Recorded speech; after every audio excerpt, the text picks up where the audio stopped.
If you've ever lain awake at 3 a.m. replaying a conversation from 3 years ago, this is for you. You know the one, the thing you should have said, the look on their face. Your mind hits play again and again. Most people call this overthinking, but that's not quite right. It's not too much thinking, it's a loop that never got to finish. In the West, we treat this like a personality flaw, something broken in you that needs fixing. In Japan, they saw it differently. Not a flaw, an unfinished loop, looking for somewhere to land. And once you understand that, the way out stops feeling impossible. If any of this sounds familiar, what I'm about to show you might be the most important 9 minutes of your week. 9 habits. One you can try tonight. Here's what we're covering. 9 habits, each one quietly used across Japan to stop a spiraling mind before it spirals. Some of these will feel familiar, a few won't. Habit number 4 is something almost nobody in the West has ever heard of, a 3-question ritual that Japanese therapists have used for decades to shut down rumination at the source. Most people never realize it exists, and by the time you reach it, you'll understand why it works when everything else hasn't. But stay for number 9. That one isn't just a habit, it's the exact thing you can do tonight, before you sleep, to interrupt the loop for good. Nothing to buy, nothing to learn, just one small shift most people overlook completely. So stay until the end, because the habit that ties this whole list together is the last one, not the first. Number 1. The held silence.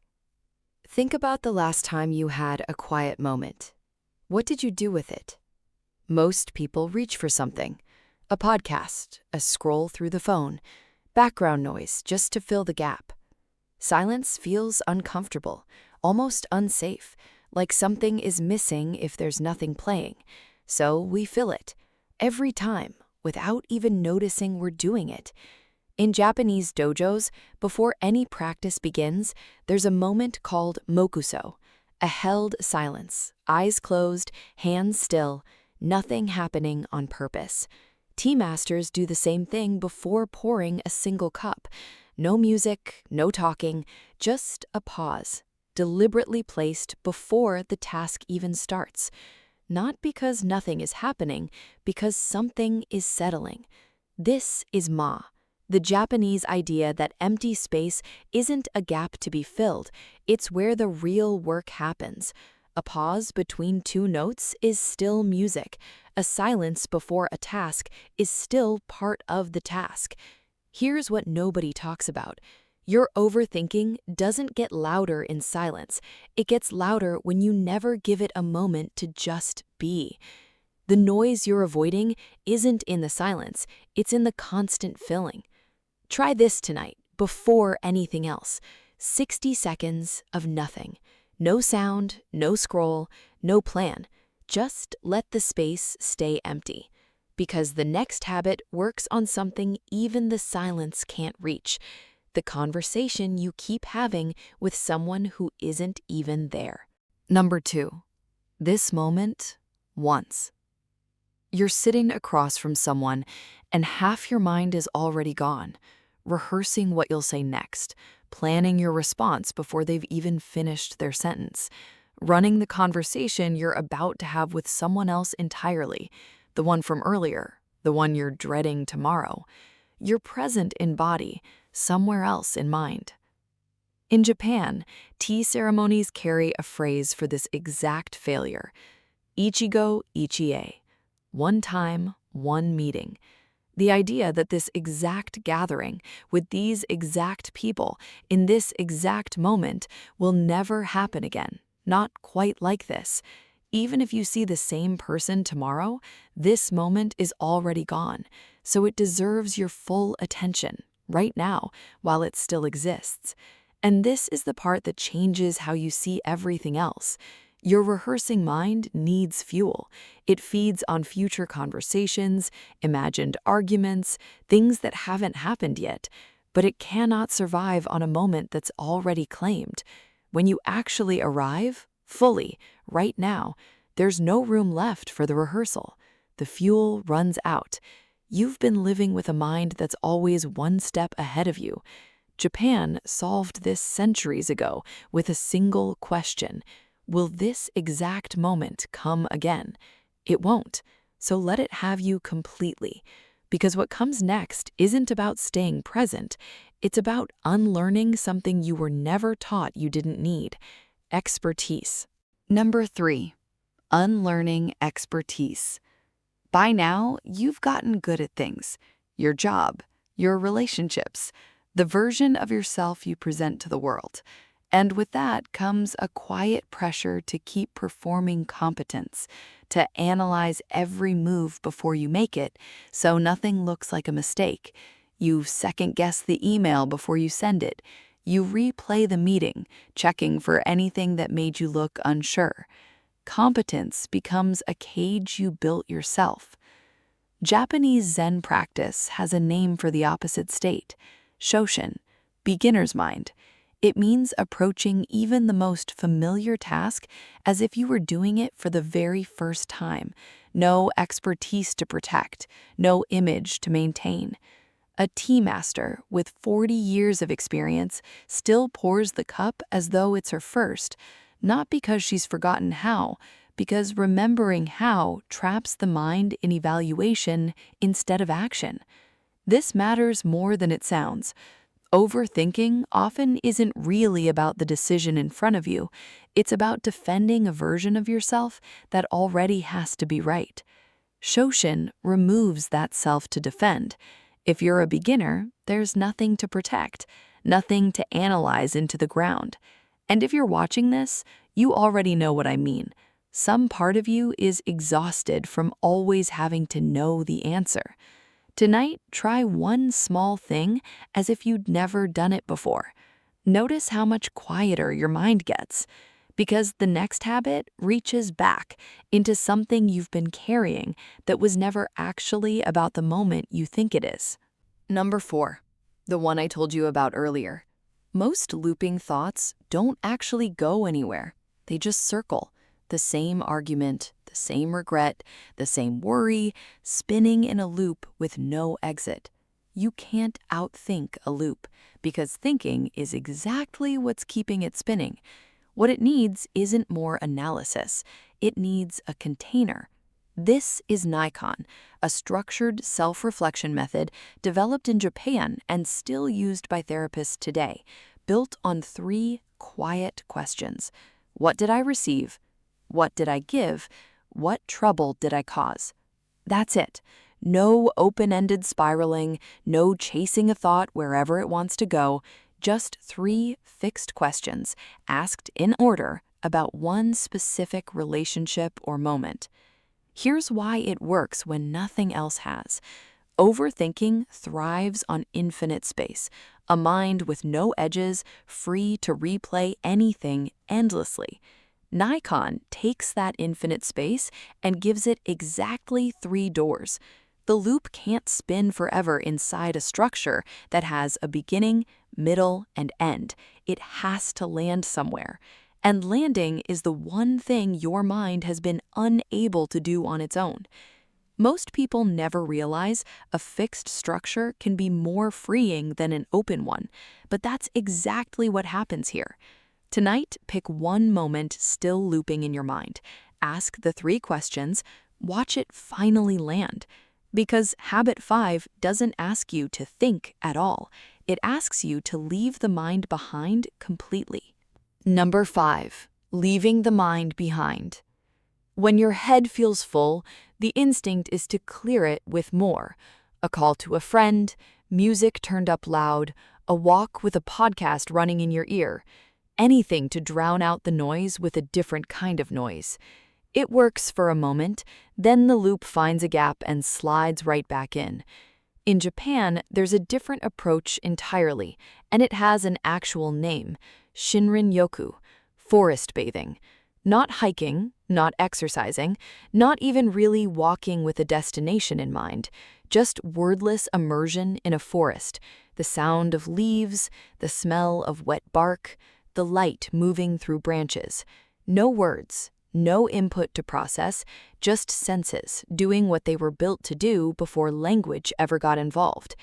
And this is the part that changes how you see everything else. Overthinking lives in words. It needs language to spin its stories, its arguments, its regrets. But your senses don't speak that language at all. They register temperature, texture, sound, light. When you immerse yourself in something wordless, the part of your mind that overthinks has nothing left to grab onto. Researchers in Japan have measured this directly. Rumination markers drop measurably after time spent this way. You don't need a podcast to clear your head. You need less input, not more. Because what comes next isn't about escaping the noise. It's about learning to act without a voice narrating every move you make.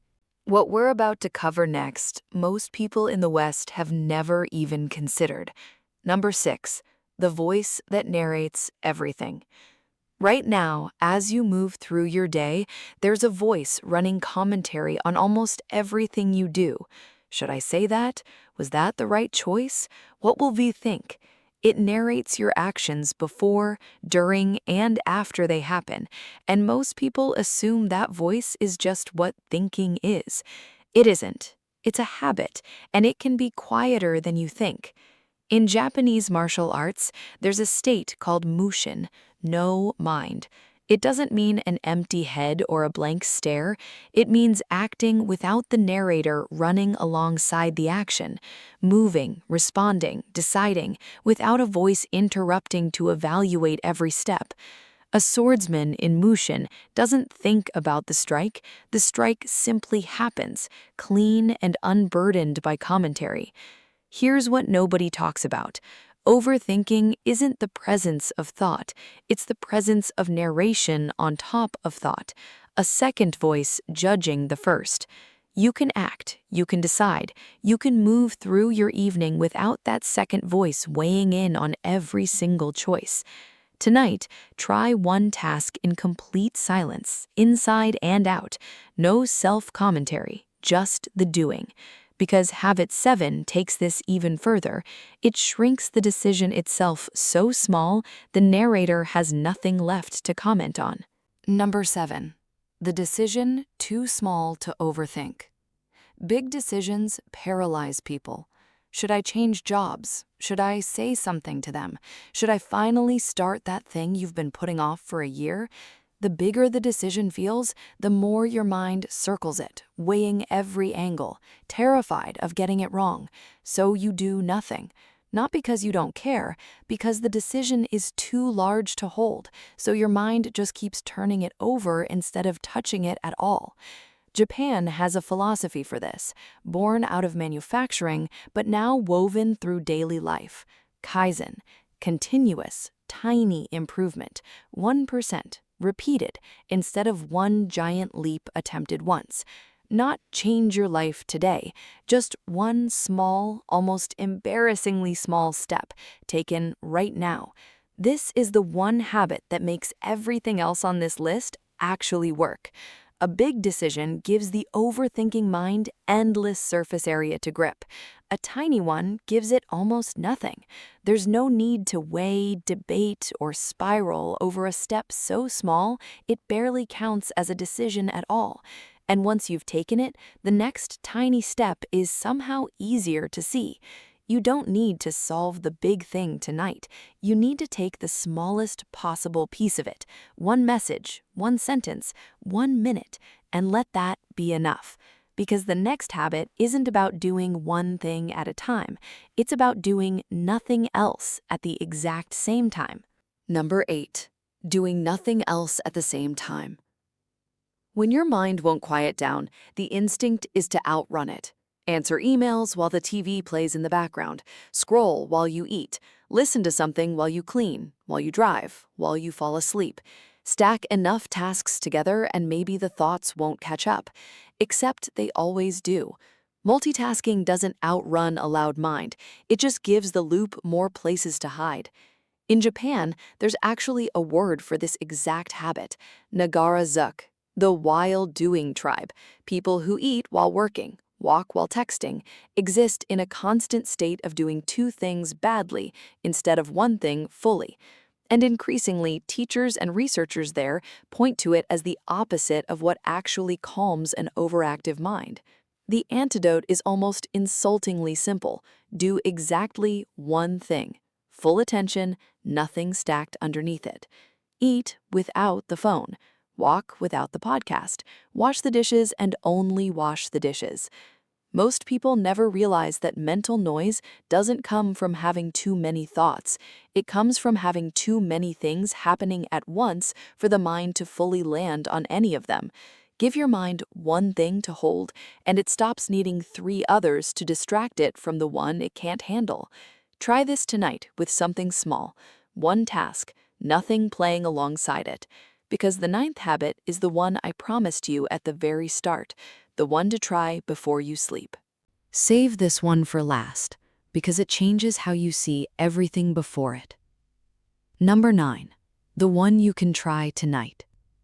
Every habit so far has done something quietly powerful, filled silence, hold moments, borrowed a beginner's ease, given loops a container, gone wordless, dropped the narrator, shrunk decisions, single-tasked the mind. But there's a reason those all work. They all lead back to this: Zazen, seated stillness. Not meditation as performance, not an app with a timer and a goal, just sitting, spine upright, breath unforced, eyes soft or closed, doing absolutely nothing else. No app, no music, no instructions to follow beyond staying still. Here's what nobody talks about. Zazen doesn't try to stop your thoughts. It doesn't fight the loop, silence the narrator, or force anything quiet.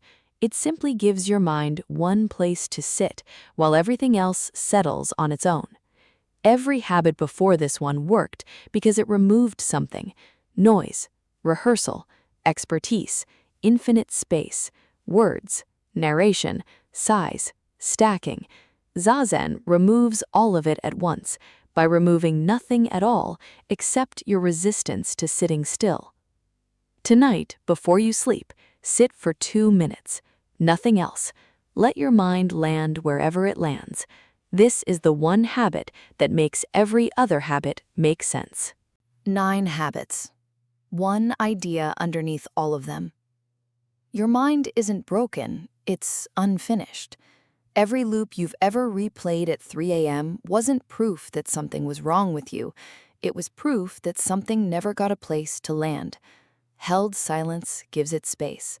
This moment, once, gives it presence. Beginner's mind removes what it's defending.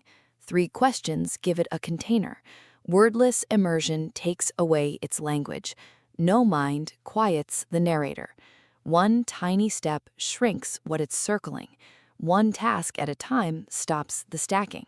And stillness, at the very end, gives it somewhere to finally rest. You don't need all 9 tonight. You need 1.